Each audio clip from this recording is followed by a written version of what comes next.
کہا کیا جا رہا ہے؟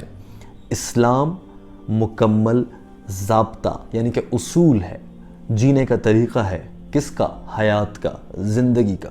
پوری زندگی کیسے جینی ہے اسلام بتاتا ہے۔ ڈاکٹر صاحب نے بھی اپنی ویڈیو میں یہی بات بتائی ہے کہ اسلام آپ کو کھانا پینا کیسے ہے، رہنا سہنا کیسے ہے، کب کیا پہنا ہے، کیا اوڑھنا ہے، کب سونا ہے، کس سے کیسے بات کرنی ہے، رشتوں کا احترام کیا ہے، یہاں سے لے کر راجنیتی یعنی ملک کی سیاست وہ کیسے چلے گی، جیسے کہ اس لڑکے نے سوال کیا، وہاں تک کے طریقے بتاتا ہے۔ مگر دین اسلام نے کس طرح کی حکمرانی کا حکم دیا ہے؟ ڈاکٹر صاحب نے اپنی ویڈیو میں بتایا کہ دین اسلام جمہوری نظام یا صدارتی نظام، پارلیمانی نظام، الیکٹرل کالج، باقی اس طرح کی چیزوں کی بات نہیں کرتا ہے۔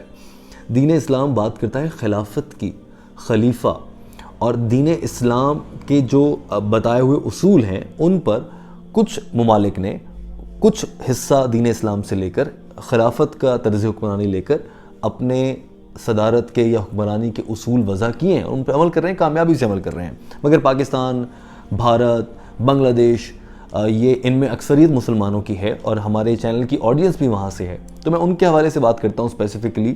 وہاں پر جمہوریت ہے، یعنی کہ عوام، آپ اور ہم منتخب کرتے ہیں ووٹ کے ذریعے، یہ بھی دین اسلام میں نہیں ہے۔ پاکستان کا نام اسلامی جمہوریہ پاکستان ہے، اسلامی بھی کہہ رہے ہیں آپ، ساتھ ہی جمہوریہ کہہ رہے ہیں، جبکہ جمہوریت کو تو اسلام نے کنڈیم کیا ہے، یہ ایسے پبلک کا ووٹ نہیں مانتا دین اسلام۔ اسلام کے مطابق خلافت ہے اور خلیفہ ہوں گے، وہ آگے چلیں گے، ایک آدمی کے پاس ساری پاور ہے۔ یہاں پر تو آپ کو پتہ ہی ہے کیسے چلتا ہے۔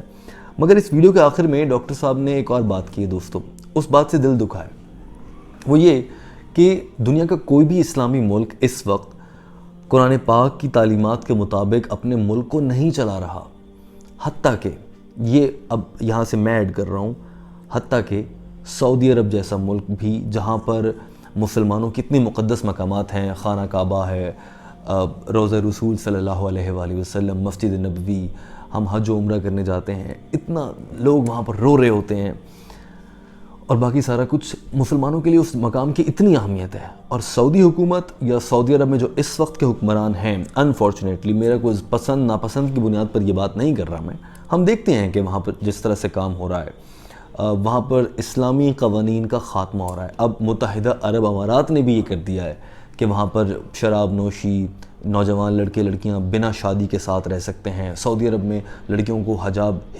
نہ کرنے کا بھی کہا دیا گیا ہے کہ اگر آپ نہیں کرنا چاہتی تو آپ نہ کریں۔ خواتین کو ڈرائیونگ کی اجازت دی گئی ہے، سینما گھر کھول لیے گئے ہیں اور باقی ساری چیزیں جو ہیں، ایسی چیزوں کی وجہ سے سعودی عرب کا بطور ایک اسلامی ملک تشخص خراب ہو چکا ہے، اور ایک اسلامی ملک میں یہ سب کچھ ہو رہا ہے تو دوستو پوری دنیا میں اسلام کا کیا تصور جائے گا۔ دوسری جانب اردوغان ہیں، وہ ترکی کے صدر ہیں، حالانکہ ترکی کی ٹھیک ہے ایک بڑی اچھی تاریخ ہے خلافت کے ساتھ، مگر وہاں پر کوئی مقدس مقام نہیں ہے جو سعودی عرب کے پاس ہے۔ لیکن اس کے باوجود ترک صدر رجب طیب اردوان ماشاءاللہ سے اسلامی قوانین کا نفاذ چاہتے ہیں اپنے ملک میں۔ انہوں نے حال ہی میں آیا صوفیہ نامی ایک مندر، چرچ کو معاف کیجیے گا، مسجد میں کنورٹ کر دیا ہے، وہاں پر اسلام کی سربلندی کے لیے کام ہو رہا ہے، بار بار نظر آتا ہے۔ تو دوستو سعودی عرب جو کہ مسلمانوں کی ایک پہچان ہے پوری دنیا میں، ان کے جھنڈے پر کلمہ لکھا ہوا ہے، اس کلمے کی لاج بھی نہیں رکھی جا رہی ہے۔ افسوس کی بات یہ ہے کہ وہاں پر سب کچھ اب اوپن کر دیا گیا، لبرل سٹیٹ بنایا جا رہا ہے اس کو MBS کی جانب سے۔ محمد بن سلمان جو کہ قدر جوان سربراہ ہیں کسی بھی ملک کے، سعودی عرب میں اس سے پہلے اتنا جوان آدمی نہیں دیکھا گیا ہے، مگر اس جوان آدمی نے یہ حشر کرنا تھا ملک کا، شاید کچھ بہتر ہی ہوتا کہ اس کو نہ دیا جاتا۔ بہرحال تو سعودی عرب کو اس حوالے سے دیکھنا ہوگا دوستو۔ آپ سب کی اس پر کیا رائے ہے؟ کامنٹ کر کے مجھے ضرور بتائیے گا، میں جاننا چاہتا ہوں کہ آپ اس پر کس زاویے سے دیکھتے ہوئے سوچتے ہیں۔ آپ کی رائے کا منتظر رہوں گا۔ ویڈیو دیکھنے کا بہت شکریہ۔